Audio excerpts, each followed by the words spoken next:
Hello guys, हम लेके आ गए हैं आपके लिए साथ में हमारे साथ है कि अपने सीरियल की स्टाइल दिखाया जाता है। जग्गी और गोपी होते हैं सीता को छोड़कर अपने घर के लिए जा रहे होते हैं। इतने में ही उनकी टक्कर एक बुजुर्ग इंसान से हो जाती है। वहीं पर जग्गी बोलता है, आप ठीक तो हैं, आपको चोट तो नहीं आई?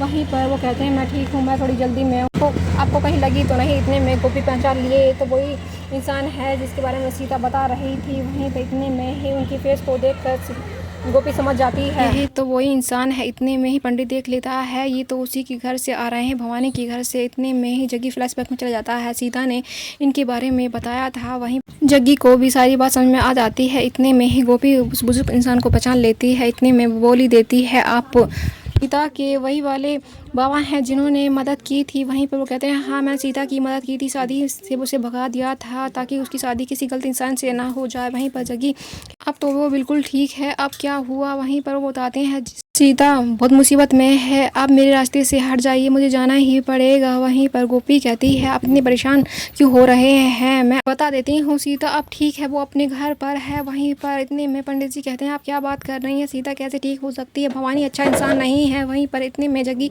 कहता है, गोपी उस आदमी को मैं पकड़ के लाऊं? वहीं पर इतने में गोपी कहती है, नहीं जग्गी जी, आप रहने दीजिए, इसके बारे में हम बाद में बात करेंगे। वहीं पर सीता के बारे में सारी स्टोरी बताता है। इतने में गोपी शौक हो जाती है सीता के बारे में सुनकर और सोचने जाती है, उसने तो हमें कभी इसके बारे में नहीं बताया। वहीं पर इतने में ही जग्गी कहता है, क्यों ना भवानी को ही पकड़ के लिया है, सारा किस्सा ही खत्म हो जाएगा। और वो सीता की शादी किसी और से करवाना चाहता है, बूढ़े इंसान से, वो ना करवाने देंगे हम। वहीं सीता के काका बोलते हैं, ठीक है, पर इसमें आपको मेरी हेल्प की ज़रूरत पड़े तो मैं हमेशा आपके साथ हूँ। इतने में ही ये कहकर वहाँ से चले जाते हैं और कहते हैं, मेरा जाना ज़रूरी है, इसलिए मुझे जाना पड़ेगा इस टाइम। वहीं पर इतने में जग्गी सोचने लग जाता है, सीता ने हमें पूरी बात को क्यों नहीं बताया? वहीं पर हम उसकी हेल्प कैसे कर पाएंगे जब तक हमें मैन दुश्मन के बारे में पता ना होगा? वहीं पर इतने में ही गोपी कहती है, परेशान मत होइए, सब कुछ ठीक हो जाएगा और लड़ाई से कोई हल नहीं निकलता, इसके बारे में शांति दिमाग से सोचेंगे। इतने में वो वहाँ से चली जाती है।